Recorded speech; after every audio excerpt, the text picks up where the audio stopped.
네, 할렐루야. 오늘도 하나님을 찬양하며 하나님을 예배할 수 있는 자리로 저희들을 인도하여 주신 하나님의 크신 은혜에 감사 영광을 올려드립니다. 또 이 자리에 함께 하신 우리 성도님들 한 분 한 분을 예수님의 이름으로 축복하고 환영합니다. 네, 지난주 저희는 창립 감사 5주년 예배를 드렸습니다. 그래서 창립 5주년 감사 예배를 드리면서 기억하실지 모르겠지만 요한계시록 말씀에서 하나님께 칭찬받았던 교회, 빌라델피아 교회의 모습을 함께 살펴봤습니다. 그러면서 이제 쭉 살펴보고 있던 룻기 말씀을 잠깐 쉬고 요한계시록 말씀을 갔는데 이제 다시 그래도 은혜는 흐른다 시리즈 룻기 말씀으로 다시 돌아왔습니다. 근데 우리의 기억력이 그제일도 잘 기억 못하는데 한두 주가 지난 말씀들을 기억하기가 되게 어렵잖아요. 혹시 룻기 말씀을 살펴보고 있었던 건 아시나요? 그것도 확실치 않은 우리의 기억력 때문에 우리 잠깐 복습을 하고 넘어갔으면 좋겠습니다. 첫 번째 우리가 룻기 말씀을 살펴보면서 우리의 움직이는 동기, 이유가 무엇인가에 대해서 고민해 보아야 된다고 말씀을 드렸습니다. 우리 교회가 움직이는 동력은 무엇인가 생각해 봐야 된다고 말씀드렸습니다. 사랑하는 성도님들, 엘리멜렉과 나오미가 모압 땅으로 갔던 이유는 무엇이었습니까? 무엇 때문이었죠? 흉년 때문이었습니다. 결국 무엇입니까? 결핍, 부족함. 그들의 상황과 환경 때문에 그들이 있어야 될 땅을 떠나서 이스라엘 백성이면 가지 말아야 될 모압 땅으로 이동하게 되었다라는 것이죠. 흉년이, 결핍이, 부족함이, 상황과 환경이 그들을 움직이게 했다라는 것입니다. 사랑하는 성도님들, 성도의 정체성은 무엇입니까? 교회의 정체성은 무엇입니까? 우리는 상황과 환경으로 움직이는 사람들이 아니라고 말씀드렸습니다. 교회의 동력은 무엇입니까? 우리는 주님이 말씀하시면 나아가는 것이요, 주님이 말씀하시면 멈춰서는 것이 우리 성도의 정체성이며 교회의 모습이라고 말씀드렸습니다. 사랑하는 성도님들, 우리는 상황과 환경 때문에 움직이는 사람들이 아닙니다. 우리는 부족함 때문에, 결핍 때문에 움직이는 사람들이 아닙니다. 우리는 주님이 말씀하시면 갈 수 없을 것 같은 그곳이랄지라도 갈 수 있는 것이고, 우리가 가고 싶지만 그곳이 풍족해 보이고 아름다워 보이지만 주님이 아니라고 말씀하시면 멈춰설 수 있는 것, 그것이 성도의 정체성이며 교회의 정체성이라고 말씀드렸습니다. 저는 우리 모두가, 저와 우리 성도님들, 그리고 루아에스 온누리교회가 철저하게 주님이 말씀하실 때 움직일 수 있고, 또 주님이 말씀하실 때 멈춰설 수 있는 그러한 믿음의 교회가 될 수 있게 되기를, 믿음의 성도가 될 수 있게 되기를 축복합니다. 그리고 그 다음 주에 제가 아쉬움이라는 제목으로 설교를 드렸습니다. 그렇다면 우리의 아쉬움은 무엇일까요, 여러분? 우리의 아쉬움은 뭐에 있다고 말씀드렸어요? 이런 거예요. 나오미가 모압 땅에 있었을 때요, 물론 잘못된 선택, 그쵸? 잘 먹고 잘 살아보기 위해서 조금 더 풍요로운 땅을 꿈꾸면서 모압으로 가는 잘못된 선택을 했습니다. 그리고 그 땅에서 뭘 경험했어요? 처절한 실패를 경험했죠. 남편이 죽고 아들이 죽고, 오늘 본문으로 말한다면 빈털터리와 같은 인생이 되어버렸죠. 그런데 놀라운 것은 무엇입니까? 바로 그 모압 땅에서 나오미가 뭘 회복했어요? 영적인 민감함을 회복했다고 말씀드렸습니다. 오늘날 우리에게 아쉬운 것 중에 하나는 무엇이냐면 영적인 민감함을 잃어버렸다는 것입니다. 왜 우리가 영적인 민감함을 잃어버렸을까요? 그것은 세상의 시끄러운 소리 때문에 그렇습니다. 그 중에 제일 무서운 게 뭔지 아세요? 휴대폰이라는 새로운 우상입니다. 휴대폰 속에는 유튜브도 있고요, 각종 SNS도 있고요, 우리가 접할 수 있는 너무 많은 것들이 있어요. 그곳에는 많은 정보들이 있고 뉴스들이 있습니다. 그 정보의 홍수 속에서 우리는 어떻습니까?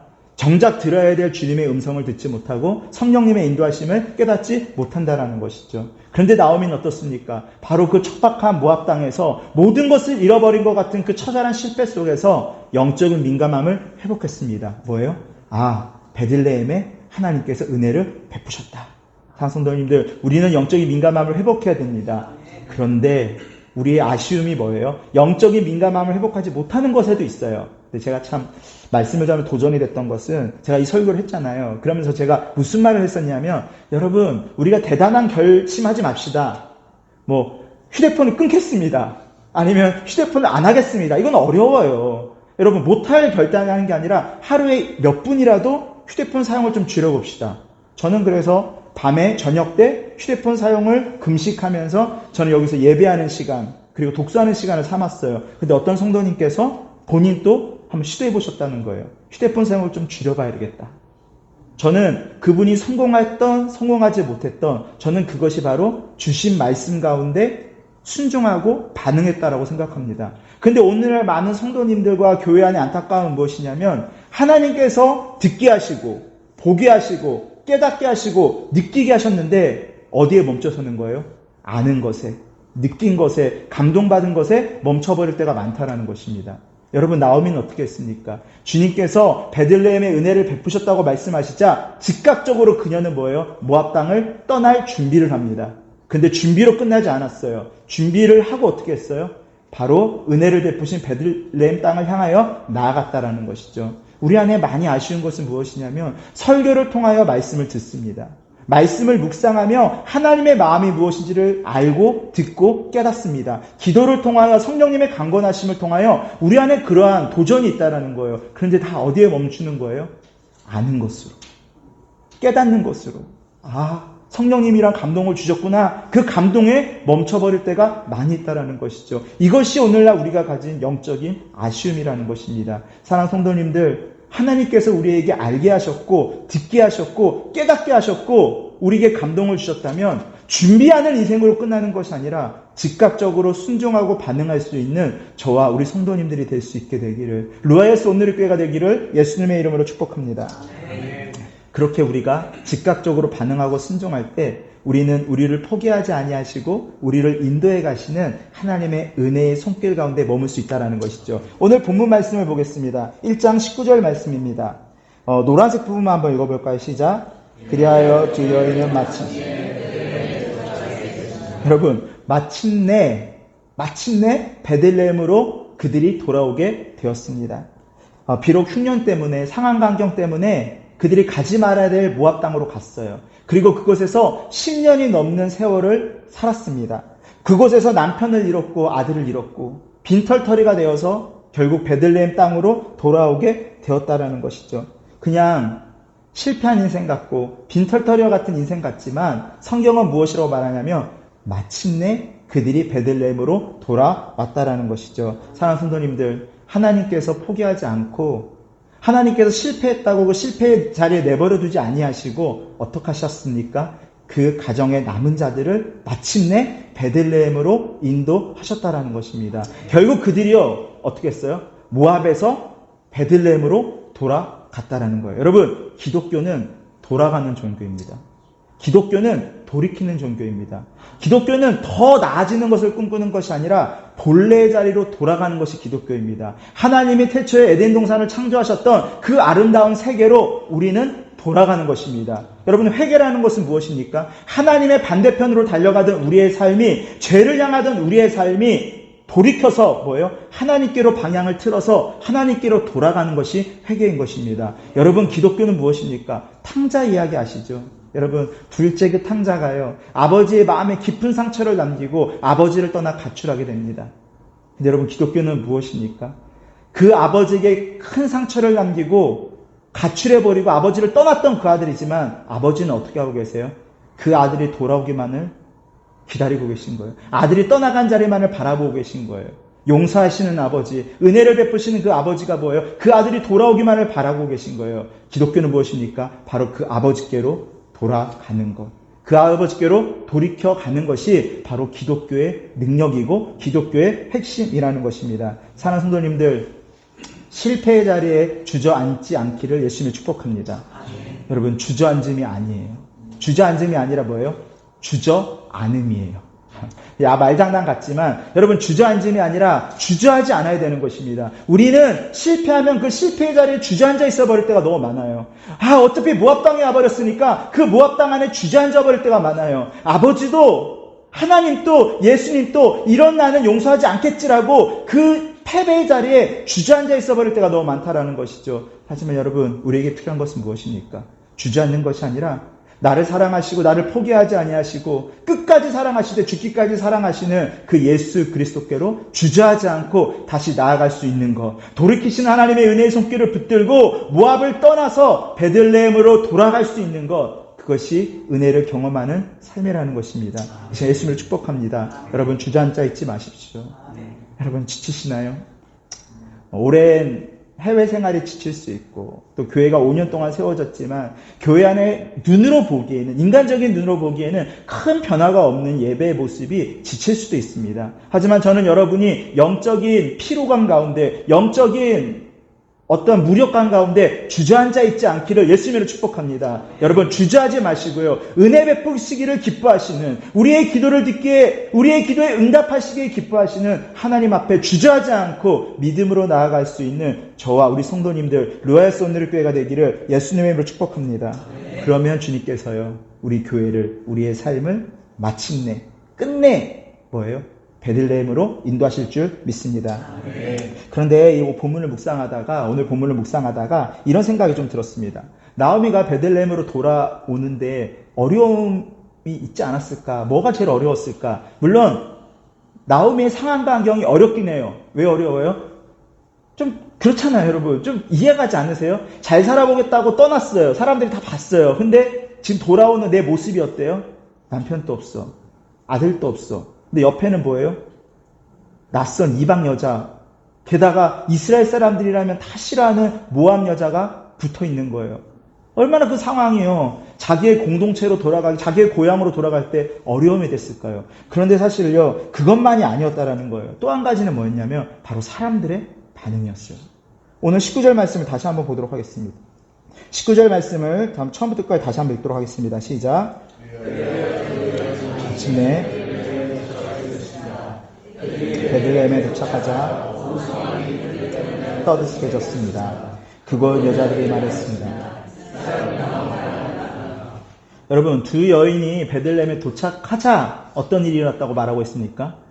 온 성이, 베들레헴 성이 그들 때문에 떠들썩했다라고 이야기하고 있다는 것입니다. 여러분, 죽은 줄 알았던 나오미가 돌아오니까 사람들이 기쁘고 즐거움으로 뭐예요? 떠들썩했을 수도 있어요. 진짜 왔네! 이런 기쁨일 수도 있어요. 하지만 또 어떤 떠들썩함일 수도 있을까요? 나오미가 왜 저렇게 늙었어? 저 눈가에 주름 봐, 목에 주름 봐. 고생을 겁나게 했나 봐. 나오미가 얼마나 지쳐 있었을까요, 여러분? 지치고. 그리고 그 많은 고난 속에서 얼마나 힘들었을까요? 피곤해 보이는 모습. 게다가 낯선 이방 여자까지 데리고 오는 그 나오미의 모습을 보면서 사람들이 뭐예요? 충격, 그쵸? 어떤 그런 웅성웅성거림이 그들 안에 있을 수 있었다라는 것이죠. 지금 어쨌든 중요한 건 뭐예요? 이 두 여인 때문에 온 베들레헴 성이 떠들썩해졌다라는 것입니다. 그리고 그들이 그 성의 여자들이 뭐라고 이야기하고 있어요? 이 사람이 나오미가 아닌가라고 이야기하고 있어요. 여러분, 나오미의 이름의 뜻은 뭘까요? 아세요? 혹시 나오미? 기쁨, 즐거움 이런 뜻이에요. 여러분, 지금 나오미의 상황이 기쁘고 즐거울까요? 저는 생각합니다. 정말로 이 성의 사람들이 나오미가 온 것이 너무 기쁘고 즐거워서 떠들썩하고 나오미를 보고 진짜 너무 반가워서 나오미가 아닌가? 라고 이야기했을 수도 있어요. 하지만 여러분, 그거 아시죠? 유대 사람들에게 이름은 그냥 단순한 이름이 아니에요. 그 이름은요, 어떤 인생에 대한 이야기를 담고 있는 것이 그들의 이름이에요. 근데 여러분, 지금 나오미의 인생이 어때요? 정말 기쁘고 즐거울까요? 남편도 잃었어요. 아들들도 다 잃었어요. 잘 살아보겠다 했는데 정말 빈털터리가 돼서 이방 여자랑 찾아온 그의 삶이 정말 기뻤을까요? 저는요, 이 나오미가 아닌가라는 이 이야기가요, 사실은 나오미의 입장에서는 거의 조롱처럼 들리지 않았을까? 너무 자신을 비참하게 만드는 이야기가 아닐까라고 묵상이 되었습니다. 남 이야기 좋아하는 사람들이 어때요? 나오미, 야, 잘 살아보겠다고 그렇게 나가더니 적골이 돼서 돌아왔네? 여러분, 그런 웅성웅성거리는 거.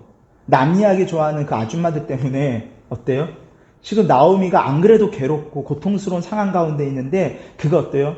이 베들레헴에 돌아오기가 더 괴롭고 힘들었다라는 것이죠. 여러분, 나오미 입장에 여러분 드라마만 보고 자꾸 감정을 이입하지 말고, 드라마는 나랑 상관없는 남자 주인공 때문에 울면서 왜 성경을 읽을 때는 감정을 이입을 안 해요. 여러분, 나오미가 돼봐야 돼요. 여러분, 전 나오미가 진짜 괴로웠을 것 같거든요.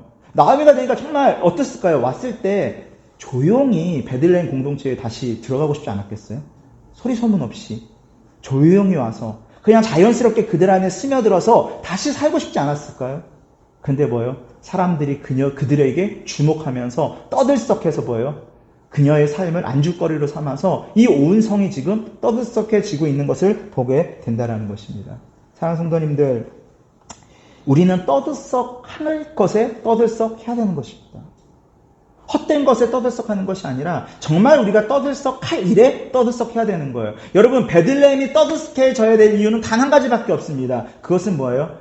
베들레헴의 작은 구에 오실 예수 그리스도, 우리를 구원하신 복음 때문에 베들레헴이 떠들썩해져야지, 여러분, 사람 때문에, 누군가의 인생 때문에 베들레헴이 떠들썩해져서는 안 된다는 것입니다. 저는 우리 교회가 조금 더 역동적이고 조금 더 뭔가 힘이 있고 시끄러웠으면 좋겠습니다. 근데 여러분, 교회가 역동적이고 힘있고 활기차고 생동감이 있는 이유는 무엇일까요? 뭐 때문에 그래야 되는 거예요? 그것은 단 한 가지입니다. 예수 그리스도 때문에입니다. 우리 교회가 활기차다면, 우리가 생동감 있게 움직이고 있고 모이고 있다면, 여러분, 단 한 가지 이유입니다. 그것은 예수 그리스도입니다. 영광스러운 하나님의 이름 때문에, 예수 그리스도를 예배하는 그 예배 때문에 우리는 떠들썩해야 되는 것이죠. 교회는 사람 때문에, 누군가의 인생 때문에 우리가 웅성웅성거리고 떠들썩해서는 안 된다라는 것을 이야기한다라는 것이죠. 저는 로얄 선리릭 교회가, 우리 공동체가 조금 더 다른 사람들을 공감할 수 있고 건강하게 소통할 수 있는 공동체로 세워지기를 축복해요. 여러분, 사이코패스, 소시오패스 이런 말 들어보셨죠? 뭐예요? 다른 사람의 감정을 전혀 이해하지 못하는 사람들을 말해요. 근데 그 사람들이 무서운 이유는 뭐냐면, 겉은 우리랑 똑같이 멀쩡하다는 거예요. 그런데 그들은 뭐예요? 다른 사람의 감정을 이해하지 못해요. 다른 사람의 아픔과 슬픔을 전혀 공감하지 못한다는 것이죠.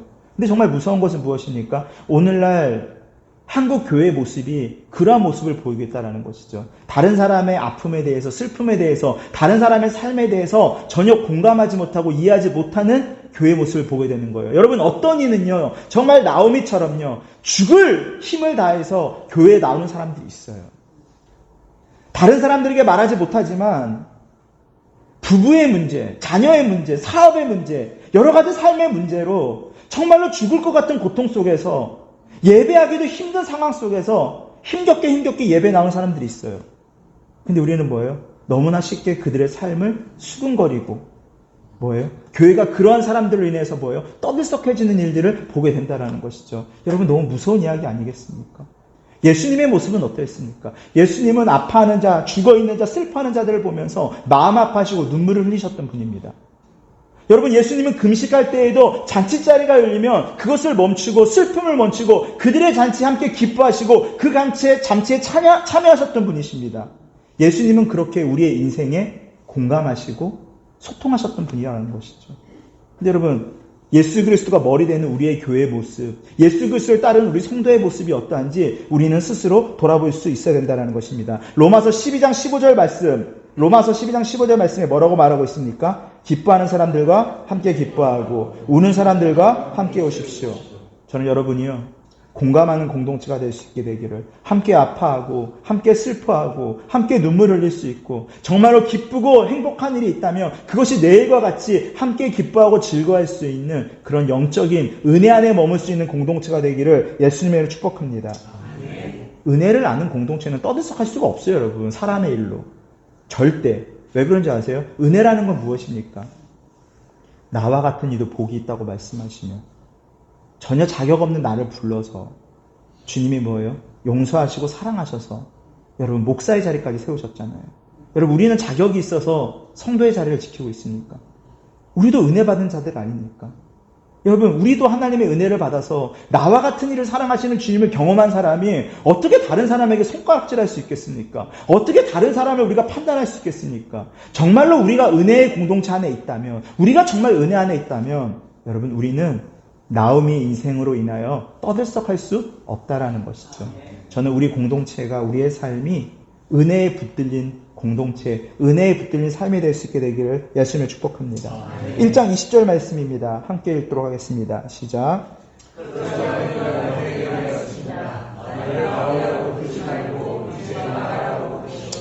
전능하신 분께서 내 인생을 고달프게 만드셨으니 말합니다. 지금 나오미는 자신을 나오미라고 부르면서 떠들썩한 베들레헴 사람들에게 뭐라고 말하고 있습니까? 나를 나오미라 부르지 말고 마라라 부르십시오 라고 이야기하고 있습니다. 나오미는 기쁨과 즐거움이라는 뜻이고 마라는 무슨 뜻이에요? 말하는, 오, 너무 잘하세요. 맞아요. 구약 성경에도 나오죠. 말하는 뭐예요? 쓰디 쓴, 고달픈, 이런 의미를 가지고 있습니다. 그렇습니다. 누가 보아도 지금 그녀의 삶은요, 기쁘고 즐거운 삶이 아니에요. 이게 맞잖아요. 정말로 고달프고 쓴 인생이라고 나오미가 이야기하고 있다는 것이죠. 그런데 여기서 주목하고 싶은 건 뭐냐면요. 나를 말하라고 부르시오라는 부분이 아니라요. 그 부분을 아는데 나오미가 뭐라고 말하고 있어요? 그러한 인생을 누가 하셨다라는 거예요?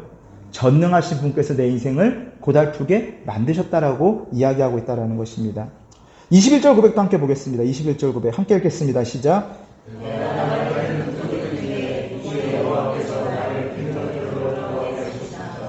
그러니 어떻게 나옴이라고 부르겠습니까? 여호와께서 나를 치셨고 전능하신 분께서 내게 고난을 주셨습니다. 여러분 지금 나오미의 고백 속에 인생의 주체가 누구인지 지금 보이십니까?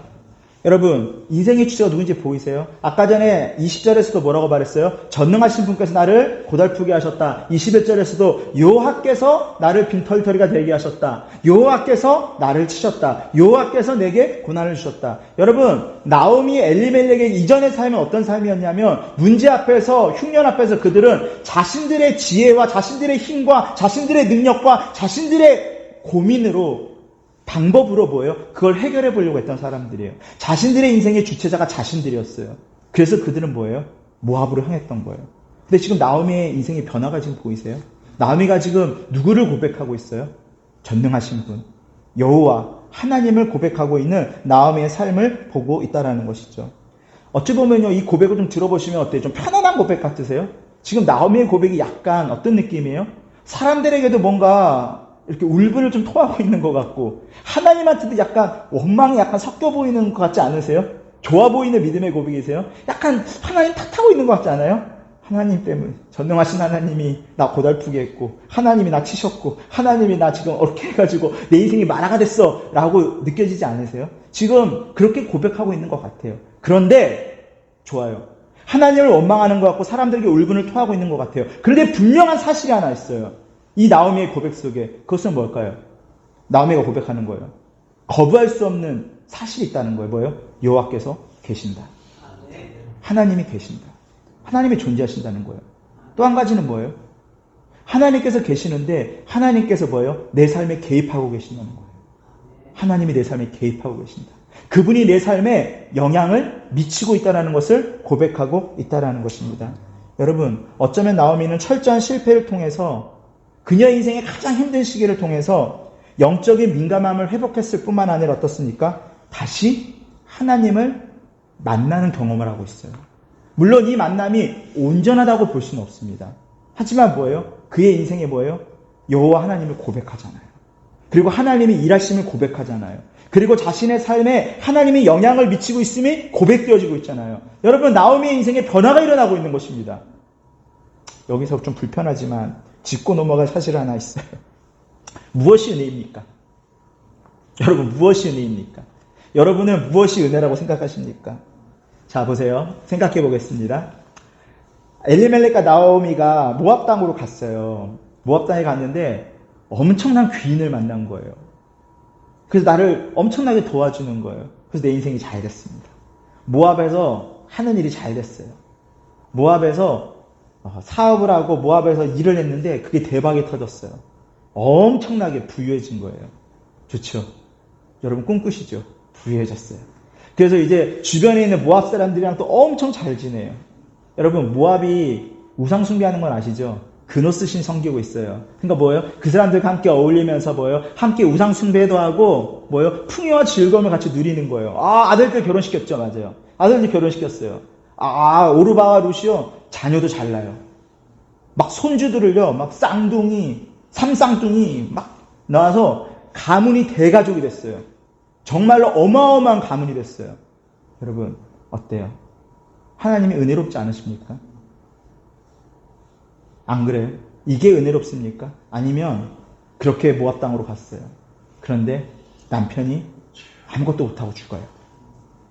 아들들은 결혼시켰는데 아들들도 몇 년 안에서 죽어요.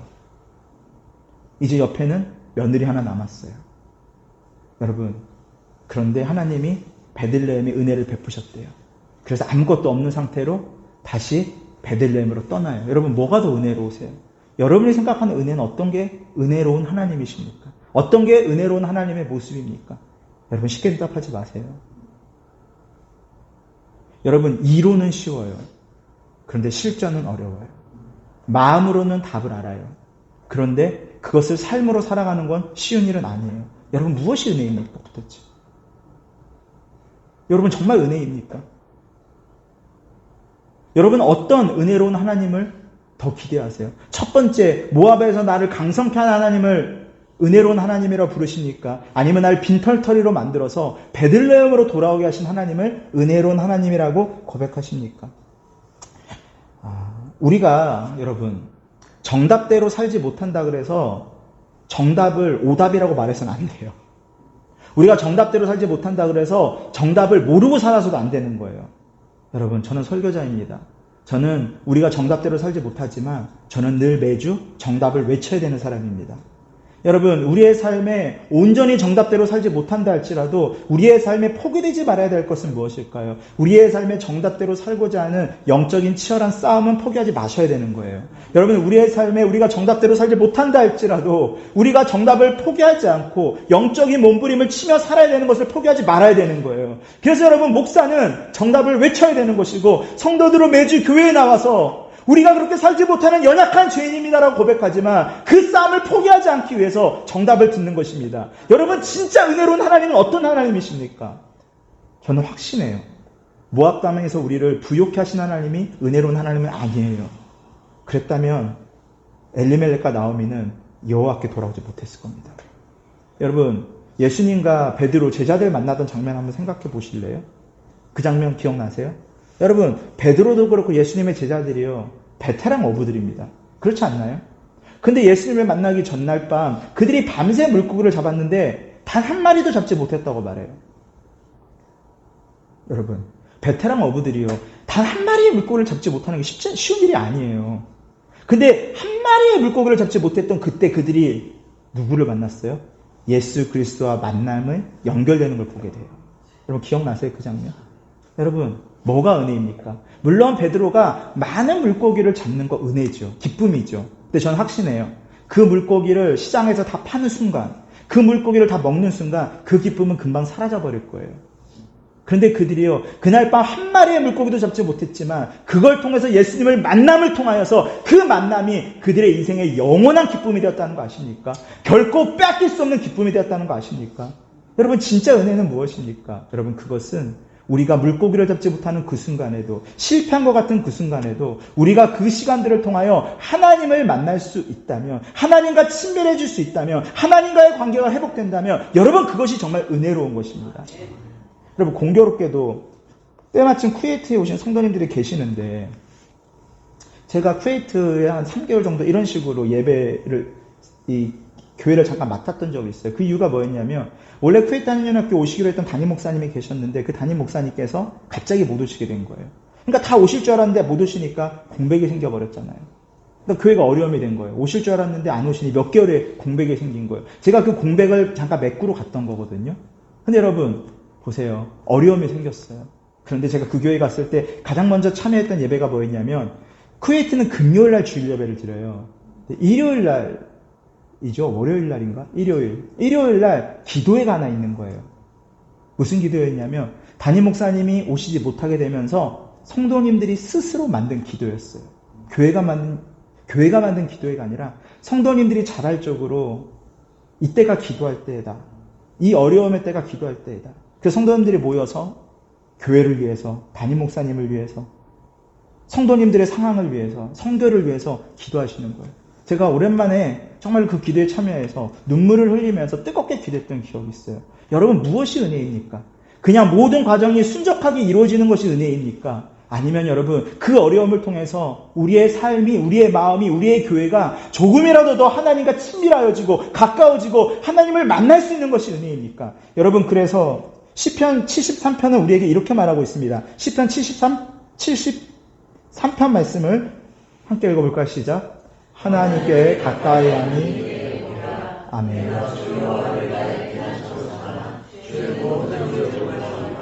아멘. 여러분 하나님을 가까이 함이 우리의 복인 줄 믿습니다. 여러분 물고기를 잡지 못하고 계십니까? 땀 흘리고 수고했는데, 내가 노력했는데, 여러분 그 수고하고 땀 흘린 만큼의 결과를 보지 못하고 빈 그물과 같습니까?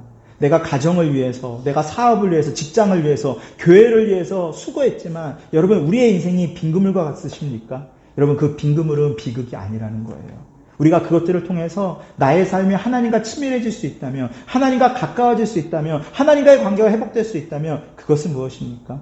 그것이 바로 은혜로운 하나님의 손길이라는 거예요. 여러분 그 사건에서 하나님이 밤새도록 물고기를 쫓으신 열심을 봐야 돼요. 그물 속에 들어갈까 봐. 못 들어가게.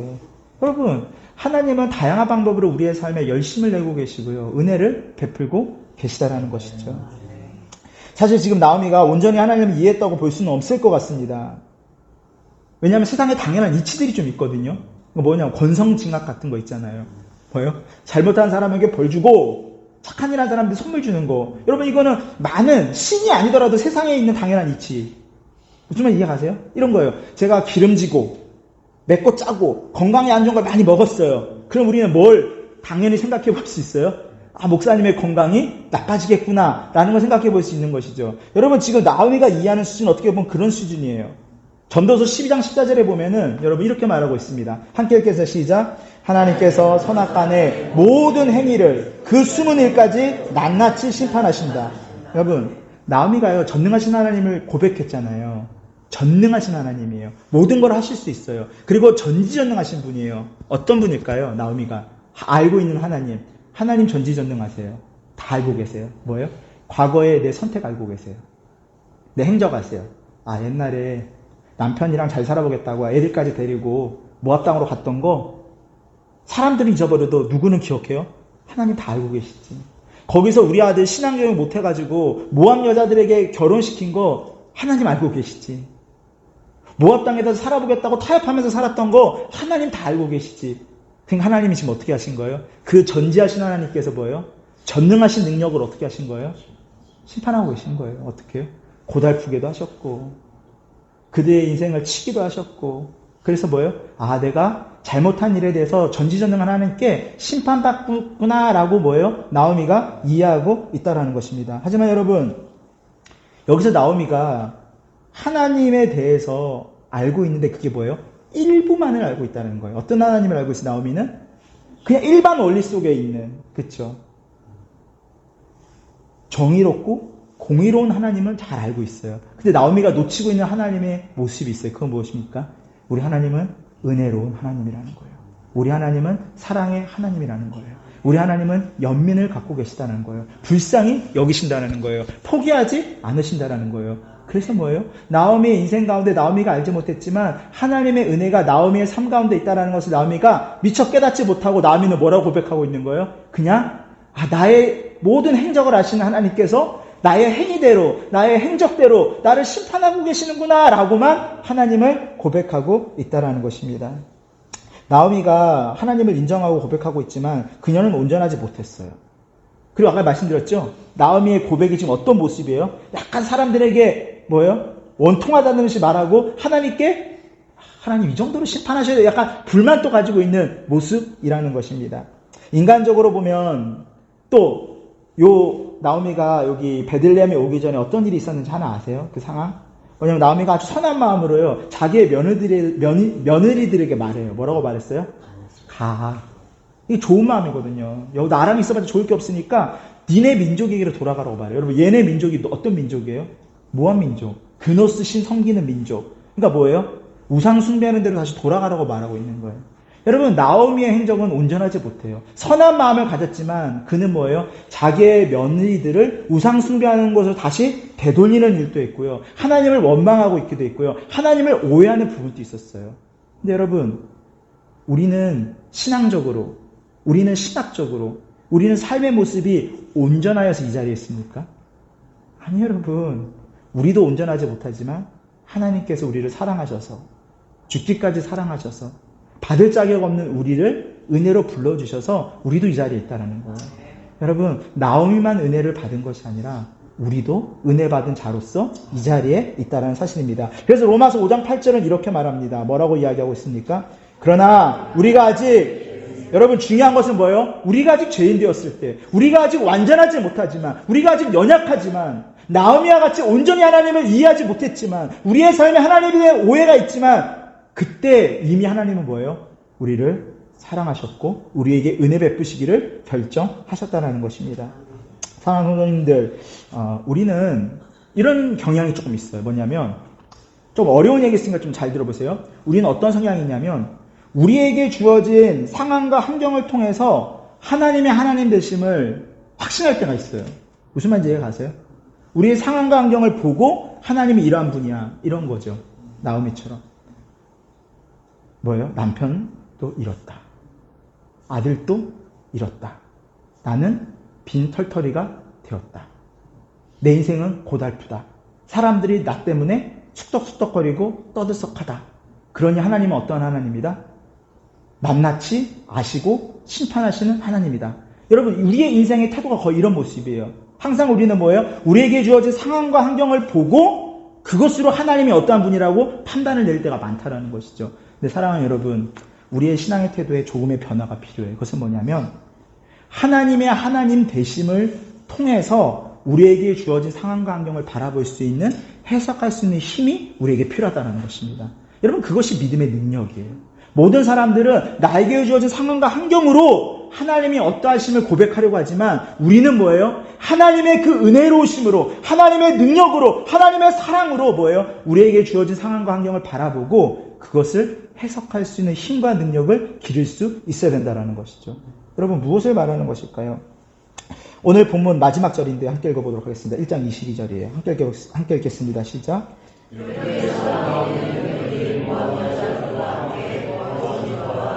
베들레헴에 도착했습니다. 그때는 보리추수가, 나오미는요 지금 은혜 하나님을 알지 못했습니다. 전지전능하시지만 끝까지 사랑하시고 포기하지 않으시는, 무엇보다도 여러분 비극을 희망으로, 비극을 승리로 바꾸실 수 있는 하나님에 대해서 알지 못했어요. 우리 하나님은 그거 아세요? 비극을, 악을 선으로 바꾸실 수 있는 분이에요. 창세기 50장 20절 말씀을 보면 요셉이 이런 고백을 하고 있습니다. 한번 읽어보시겠습니까? 시작.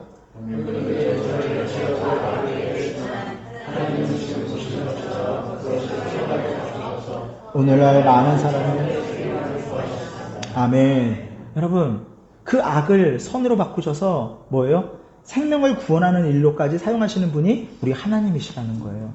여러분, 믿으십니까?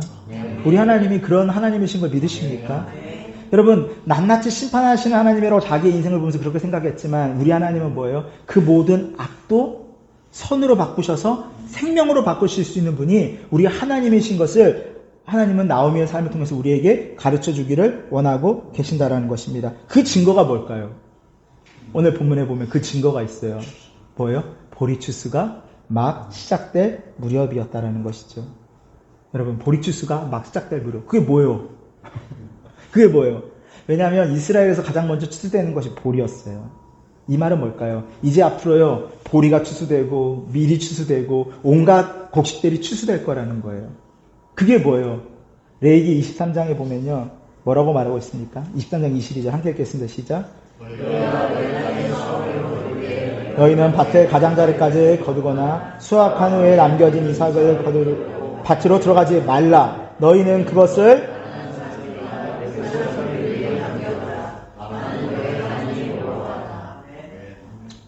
이미 모세의 때에 우리 하나님께서, 나는 너희 하나님 여호와다, 그 하나님께서, 이스라엘 백성의 하나님, 출애굽시키신 하나님, 모세의 하나님께서 누구의 하나님이 되세요? 롯의 하나님이 되십니다. 전지전능한 하나님 되십니다. 근데 무슨 장치를 마련해 오셨다고요? 가난한 사람들과 외국 사람들을 위해 남겨놓을 수 있는. 여러분, 이 보리 추수가 시작될 무렵이라는 것은 뭐예요? 이제 나오미와 룻이 실제로 인생을 살아갈 수 있는 어떤 삶의 기반이 될 수 있는 거예요. 이 이삭 죽기를 통해서, 치열한 이삭 죽기를 통해서 그들은 뭐예요? 그들을 먹이시고 입히시고 살피시는 하나님의 은혜로운 손길을 경험하게 될 거예요. 그뿐이 아니에요, 여러분. 이 보리 추수가 이루어지는 그 장소에서 무슨 일이 일어나요? 룻과 보아스가 만나는 만남의 장소가 될 거예요. 여러분, 나오미는 알지 못했어요. 하나님을 오해하고 있었어요. 그냥 자신의 삶을 보면서, 물론 그의 영적인 민감함이 회복되었고요. 그의 삶의 주체가 하나님이 되었어요. 근데 그는 어떤 단편적인 하나님의 모습만을 보고 있었어요. 하나님은 날 심판하시는 분이야. 내 잘못에 대해서 낱낱이 아시니까 나를 이렇게 고달프고 슬프게 하셔서 내 인생을 말하러 만드시는 분이야. 역시 하나님은 공의로우셔. 여러분, 이 신앙으로 끝날 수 있을 뻔했어요. 근데 하나님은, 그 하나님의 열심은 이들의 삶을 포기하지 않고 계세요. 어떻게? 보리 추수가 시작될 무렵 그들이 베들레헴에 정확하게 도착하게 하셔서 이 치열한 이삭 죽기를 통해서 내가 너희를 먹이고 있다. 내가 너희를 주목하고 있다. 내가 너희를 보고 있다. 그리고 그곳을 통해서 너와 너의 며느리와 보아스가 만날 것이다. 여러분, 룻과 보아스의 만남은 결국 뭐예요? 오벳을 낳게 되고, 그 오벳은 다윗의 할아버지가 되고, 예수 그리스도께서는 그 다윗의 후손으로 이 땅에 오시게 되시는 것입니다. 여러분, 너무나 놀라운 대서사 아닙니까? 여러분, 이렇게 놀라운 은혜가 어디 있어요? 소름이 끼치지 않으세요? 이 비극을, 이 놀라운 승리로 이끄시는 예수 그리스도의 하나님의 놀라운 은혜가 나오미의 삶을 붙들고 있다는 것입니다. 사랑하는 성도님들, 하나님의 때가 가장 정확한 줄 믿습니다. 때로는 우리가 경험하는 하나님이 전부라 생각하고 우리의 상황과 환경에 우리가 매몰되어서 그 상황과 환경 속에서 하나님을 바라보다 보니 하나님을 오해할 때가 있어요. 근데 여러분, 하나님은 우리의 생각보다 크신 분이십니다. 하나님은 우리의 경험과 우리의 생각 속에 같이 얻기에 그분은 하나님이십니다. 저는 루아에스 온누리교회 가운데 하나님이 보리 추수가 시작될 바로 그 무렵, 가장 하나님이 정확하신 때에 우리 루아에스 온누리교회 은혜를 베푸실 줄 믿습니다. 마찬가지예요, 여러분. 우리의 삶도 마찬가지예요. 지금 우리의 삶이 비록 땀 흘린 것만큼 수고한 것만큼 물고기를 잡는데 그물에 물고기가 없는 것 같은 힘들고 어려운 순간을 보낼 수 있지만, 여러분, 그것은 은혜로의 자리를 초청하시는 거예요. 너가 잠시된 기쁨을 누릴 것이냐, 아니면 나와 가까워질 것이냐. 하나님을 가까이 함이 내게 복이라. 저는 루아에스 온누리교회가 하나님과 친밀한 것이 가장 큰 복이 될 수 있게 될 축복합니다. 하나님이 도전하시는 거예요. 너네 성도 500명 될래? 하나님과 가까워질래? 장로님, 어떤 거 선택하시겠어요? 어렵죠. 제가 말씀드렸잖아요. 이론과 삶은 어려워요. 그럼 이렇게 대답하고 싶어요. 500명이지만 주님과 가까워지면 되죠. 정답이에요. 하지만 주님은 때때로 우리에게 그렇게 도전하실 때가 있어요. 눈에 보이는 좋은 것과 영적인 좋은 것을 선택해야 될 때. 제가 얼마 전에 이번 주에 선교사님 한 분을 만났는데, 제가 선교사님 한 분의 얘기를 듣고 오늘 설교를 좀 담대하게 할 수 있게 됐습니다. 사실은 저는 늘 목사로서 이런 부담감이 있었어요. 우리 성도님들에게 정답은 말해야 돼. 하지만 정답대로 살아가는 건 너무 힘들어. 왜냐하면 제가 힘들어요. 제가 설교했지만 그 설교한 대로 살기가 너무 어렵고, 사실은 그렇게 못 살 때가 너무 많아요. 하나님을 가까이 하는 것보다는 내 자녀들이 조금 더 편안하고 내 삶이 좀 더 편안하고 내가 사람들에게 인정받는 것이 좀 더 좋을 때가 많아요. 늘 싸움이고 치열함이에요. 어려움이에요. 그런데 우리 성도님들은 오죽할까? 내가 살지 못하는 그들에게 계속 정답을 말해도 될까? 여러분, 우리가 정답대로 살지 못한다 할지라도 우리는 정답을 들어야 돼요. 그리고 그 치열한 싸움을 놓치지 마셔야 돼요. 그리고요, 그렇게 정답대로 살아가는 사람들이 있어요. 그리고 그들을 주님께서 붙들고 계시고 일하고 계시고 승리하고 계시는 거예요. 저는 우리 루아에스 온누리교회가 도전했으면 좋겠어요. 그리고 기도했으면 좋겠어요. 저도 기도하고 있어요. 제발 주님 부흥하게 해주세요. 저렇게 두 사람이 오는 것처럼 이 땅에 있는 두 사람이 좀 오게 해주세요. 맨날 기도해요, 여러분. 여기서 이 자리에서 맨날 기도해요, 저 밤마다. 근데 여러분, 기도하다가 이번 주 설교 좀 깨달았던 게 하나 있어요. 그런데 더 중요한 게 있어요. 너가 이 자리에 있는 동안 루아에스 온누리교회가, 그리고 너가, 그리고 우리 모든 성도님들이 눈에 보이는 어떠한 변화보다, 숫자적인 어떠한 변화보다, 세상 사람들이 보기에는 겉모양보다 우리가 주님과 더 가까워졌으면 좋겠다. 저는 우리가 주님과 정말 가까워졌으면 좋겠습니다. 정말 주님과 친밀해졌으면 좋겠습니다. 그래서 하나님의 때가 가장 정확합니다. 주님의 때가 가장 선하십니다. 온전하십니다. 완전하십니다라고 믿음으로 고백할 수 있는 저와 우리 성도님들, 루아에스 온누리교회가 되기를 예수님의 축복합니다. 여러분, 그래도 은혜는 흐르고 있습니다.